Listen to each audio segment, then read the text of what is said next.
कचरा टाकायचा आहे, पण काही ओला कचरा व सुका कचरा वेगळा केला का?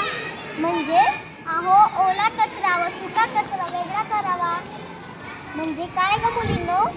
ओला कचरा म्हणजे फळांची साल, भाज्यांची देठं व उरलेलं अन्न, हे सर्व कुजून यांपासून खत तयार होऊ शकते. सुक्या कचऱ्यामध्ये प्लास्टिक, रबर, कागद, बॉटल्स यांचा आपण पुन्हा वापर करू शकतो. हो मुलींनो, आता मला सर्व कळाले. यापुढे मी ओला कचरा व सुका कचरा वेगळा करेन.